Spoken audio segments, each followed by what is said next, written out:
নমস্কার। এসআইআর বা special intensive revision নিয়ে কি কোনো চিন্তা হচ্ছে? ভাবছেন আপনার নামে কোনো হিয়ারিং নোটিস এলো কিনা?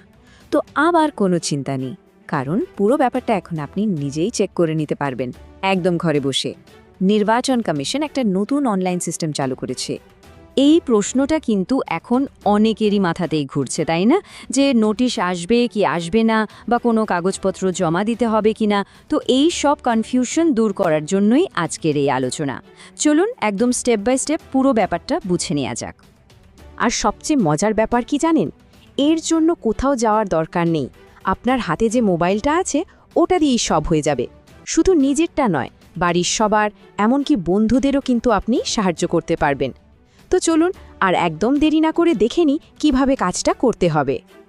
আগে কিন্তু এই অনলাইন সিস্টেমটা ছিলই না, তাই একটা টেনশন কাজ করত, একটা কনফিউশন থাকতো। কিন্তু এখন ইলেকশন কমিশন এই নতুন টুলটা নিয়ে এসেছে। এর ফলে কি হয়েছে? পুরো প্রসেসটা অনেক বেশি ট্রান্সপ্যারেন্ট বা স্বচ্ছ হয়ে গেছে, যে কেউ খুব সহজে নিজের স্ট্যাটাসটা জেনে নিতে পারছে। বেশ, তাহলে চলুন শুরু করা যাক। আমাদের প্রথম কাজটা কি? আমাদের যেতে হবে ইলেকশন কমিশনের অফিসিয়াল ভোটার পোর্টালে। আচ্ছা, কোন ওয়েবসাইটে যেতে হবে সেটা একবার দেখে নিই। এই যে স্ক্রিনে দেখতে পাচ্ছেন, ঠিকানাটা হলো voters.eci.gov.in। মনে করে এটা নোট করে নিন বা একটা স্ক্রিনশট নিয়ে রাখতে পারেন। এটাই হলো ভোটার সার্ভিস পোর্টালের অফিসিয়াল ওয়েবসাইট। তো আপনার মোবাইল বা কম্পিউটারের যে কোনো ব্রাউজার খুলে এই অ্যাড্রেসে চলে যান। আমাদের আসল কাজটা কিন্তু এখান থেকেই শুরু হবে। আচ্ছা, ওয়েবসাইটে তো গেলেন, এবার পোর্টালে ঢুকতে গেলে একটা অ্যাকাউন্ট লাগবে। যদি আপনার আগে থেকেই অ্যাকাউন্ট বানানো থাকে তাহলে তো খুবই ভালো, সরাসরি লগ করে নেবেন।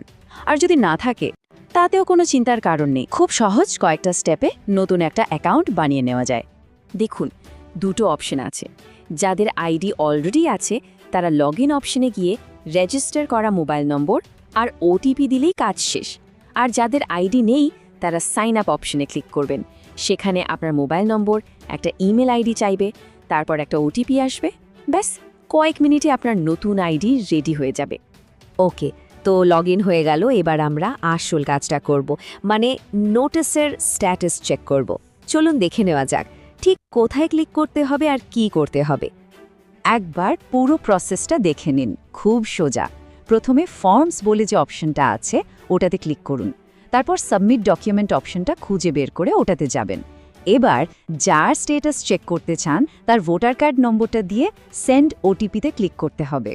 আর লাস্ট স্টেপ, মোবাইলে যে ওটিপিটা আসবে সেটা দিয়ে সার্চ করলেই সাথে সাথে রেজাল্ট আপনার স্ক্রিনে চলে আসবে। এখানে একটা খুব জরুরি কথা আছে, এটা কিন্তু মনে রাখতেই হবে। ওটিপিটা কিন্তু সেই মোবাইল নম্বরেই যাবে যেটা আপনার ভোটার কার্ডের সাথে লিঙ্ক করা আছে।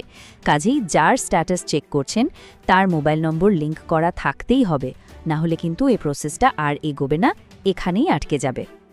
তো ওটিপি দিয়ে সার্চ করার পর আপনার স্ক্রিনে একটা মেসেজ আসবে। এখন প্রশ্ন হলো, ওই মেসেজটার মানে কি? আর যদি নোটিশ আসে তাহলেই বা কি করতে হবে? চলুন এবার এই ব্যাপারটা একদম পরিষ্কার করে নিই।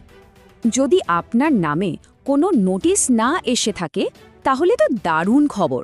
আপনি স্ক্রিনে ঠিক এই লেখাটা দেখতে পাবেন, no notice has been generated as on date, please check after few days. এর মানে কি? এর মানে হলো আজকের তারিখ পর্যন্ত আপনার নামে কোনো নোটিশ জেনারেট হয়নি, মানে আপনি আপাতত সেফ। তবে বলা হচ্ছে যে কিছুদিন পর আবার চেক করে নিতে। এই মেসেজটার মানে একদম সহজ করে বললে দাঁড়ায়: ১. আপনার নামে এখনও কোনো নোটিশ নেই। ২. আপনাকে আপাতত কোনো রকম ডকুমেন্ট জমা দিতে হবে না। আর হ্যাঁ, আরেকটা জিনিস মনে রাখবেন, যদি ভবিষ্যতে কোনোদিন নোটিশ আসে তাহলে কিন্তু ঠিকই একই জায়গায় আপনি ডকুমেন্ট আপলোড করার অপশনটাও পেয়ে যাবেন।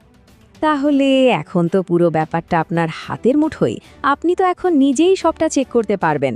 তাহলে আর দেরি কেন? শুধু নিজেরটা নয়, বাড়ির বাকিদের স্ট্যাটাসও একবার চেক করে নিন না।